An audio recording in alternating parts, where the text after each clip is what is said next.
안녕하세요. 오늘은 아트화떡 이야기를 해보려고 해요. 여기는 프렌치 레스토랑인데요. 연남동에 위치해 있고 친구들과 함께 식사를 하고 왔습니다. 이 프렌치 하면요, 저는 좀 겁을 먹는 순간이 많이 있었어요. 이유는 하나입니다.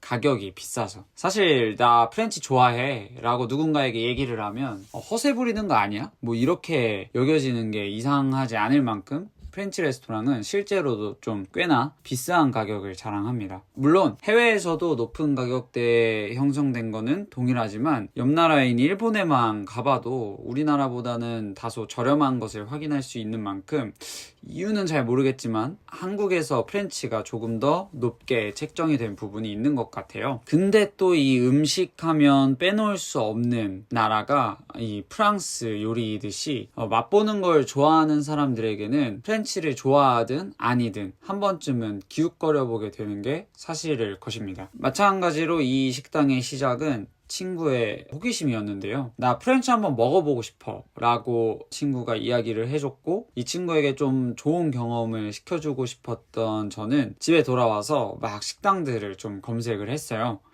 역시 문제는 가격이었습니다. 10만 원을 우습게 넘어버리는 곳도 많았고 30만 원 정도의 가격도 심심치 않게 보이는 이 프렌치 씬에서 5만 원 이하 정도의 괜찮은 프렌치 레스토랑을 찾기가 쉽지 않았어요. 그러다가 이곳 아트화떡을 발견하게 되었습니다. 사진만으로 알 수는 없겠지만 이 사진을 뚫고 나오는 실력이 여기다 라고 저한테 말해주는 것 같았어요.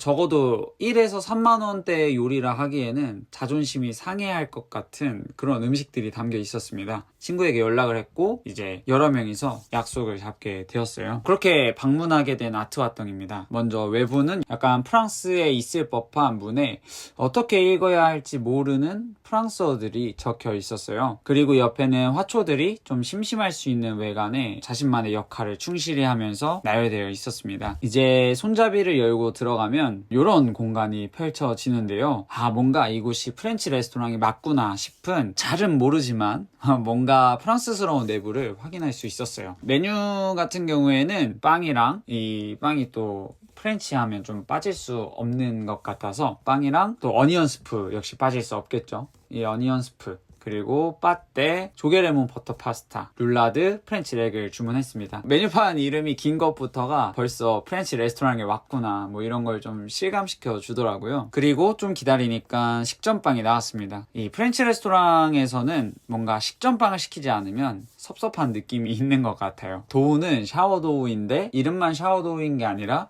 신맛이 적당히 나고 겉은 바삭하면서 맛있는 게 이 첫인상부터 기대감을 갖게 만들었어요. 음식이 상당히 맛있는 식당이어도 식전빵은 평범한 경우들이 덜어 있는데 여기는 빵부터 신경을 쓰신 게 느껴졌습니다. 그리고 다들 고개를 끄덕였던 건 바로 이 다시마 버터. 소금이 자잘하게 씹히는데 소금 자체의 감칠맛이 좋아서 좋은 소금을 쓰신 게 아닐까 하는 생각이 들었고, 버터 역시 고소한 풍미가 잘 살아 있었습니다. 그러면서도 다시마 특유의 향이 잘 살아 있었고요. 그리고 이 다시마 맛이 부담스럽게 다가오는 향이 아니라 신기하게 버터랑 잘 어우러지는 데다가 이 샤워도우와의 조합이 좋아서 음식에 찍어 먹으려고 시켰던 빵인데 음식이 나오기도 전에 버터와 함께 다 먹어치웠어요. 그 정도로 만족스러운 빵이었습니다. 다음은 빠떼. 가장 기대가 컸던 메뉴이기도 했고 그 기대에 정확하게 부응했던 빠떼였습니다. 일단 애플망고가 꽤 들어가 있어서 이 닭간의 불호인 친구도 같이 먹었을 때 잘 먹더라고요. 이 냄새가 안 나는 거는 아닌데 많이 상쇄되는 부분이 있어서 닭간의 평소 시도가 좀 망설여지셨던 분들은 여기에서 시도해 보셔도 좋을 것 같아요. 위에 올라간 붉은색은 비트인 듯 했고 안에 견과류가 들어가 있어서 식감에 재미를 더했습니다. 이 다 먹어갈 때쯤에는 올리브 오일을 따로 찍어 먹어봤는데 굉장히 신선하면서도 약간 매운맛이 있는 오일이었고, 이 오일이 더해져서 이 요리가 느끼할 수 있음에도 질리지 않았던 이유를 알 수 있었어요. 그리고 이어서 나온 게 어니언 스프. 한국에 설렁탕이 있으면 프랑스에는 이 어니언 스프가 있는 느낌이에요. 한 입 먹는 순간 은은한 단맛과 함께 따뜻한 기운이 몸 안쪽으로 이렇게 흘러내려가서 퍼지는 느낌이었습니다.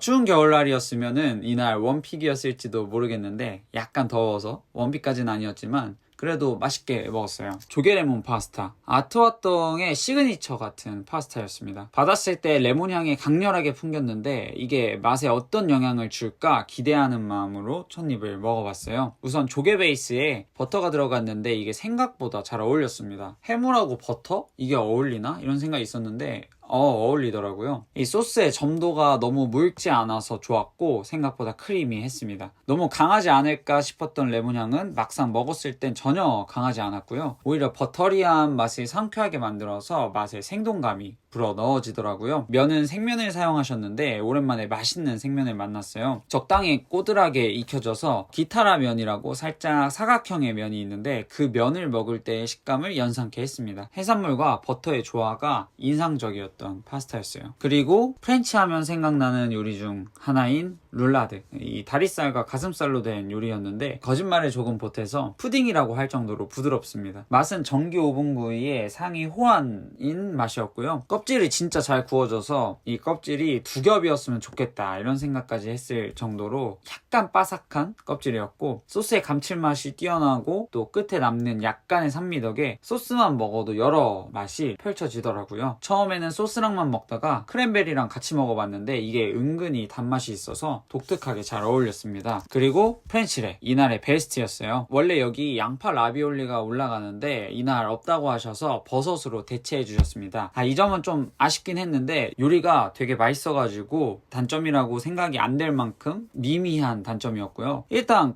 고기가 너무 맛있었어요. 부드러운데 마냥 부드러운 게 아니라 겉부분은 노릇하게 구워져서 거기서 오는 고소함이 있었어요. 특히 부위를 나눠주신 게 좋았는데 가운데 큰 덩이가 가장 일반적으로 상상할 수 있는 양고기의 느낌이었고 위에 세 덩이로 돼 있는 거는 기름기가 좀 더 많아서 지방의 고소한 맛을 제대로 느낄 수 있었습니다. 물론 지방의 고소한 맛이 느껴질수록 양에서 나는 냄새는 조금 더 날 수밖에 없는 측면이 있었고요. 그치만 저는 항상 매번 이야기하듯 양의 그런 특유의 맛을 좋아하는 편이어서 오히려 좋았습니다. 그리고 밑에 길게 나 있는 게 두 개 있는데 이건 식감이 연골 먹는 것과 비슷했고 이거는 냄새가 조금 강했어서 참고하실 분들은 참고하시는 게 좋을 것 같아요. 이렇게 아트와땅에서 식사를 해보았습니다. 셰프님께서 이날 느낀 거는 고기 굽는 스킬이 굉장히 중요하구나 였어요. 이 프렌치 렉을 먹었을 때 단순히 뭐 부드럽다 아니다 이런 거를 넘어서서 말로 표현하긴 어렵지만 잘 구워진 요리라는 생각이 들었습니다. 이 셰프님께서 고기 굽는 스킬이 보통이 아니신 듯 했고요. 특히 프렌치렉은 최근 먹은 고기 요리 중에 가장 맛있었어요. 가격도 무작정 저렴하다 할 수는 없는 가격이지만 그래도 프렌치 요리라는 점을 감안했을 때 굉장히 좋은 가격으로 다가왔어서 프렌치를 경험해보고 싶은데 너무 높은 가격은 원하지 않는다 하시는 분들께 추천을 드리고 싶고 그 가격적인 측면을 떠나서도 저는 충분히 좋은 식당이라는 생각이 들어서 캐주얼한 프렌치를 찾으시는 분들께도 추천드리고 싶습니다. 궁금한 점 있으시다면 댓글로 남겨주시면 제가 아는 선에서 최대한 답변을 드릴 수 있도록 하겠습니다. 그럼 지금까지 아트와땅 리뷰였고요. 다음에 더 재미있는 리뷰로 찾아오도록 하겠습니다. 감사합니다.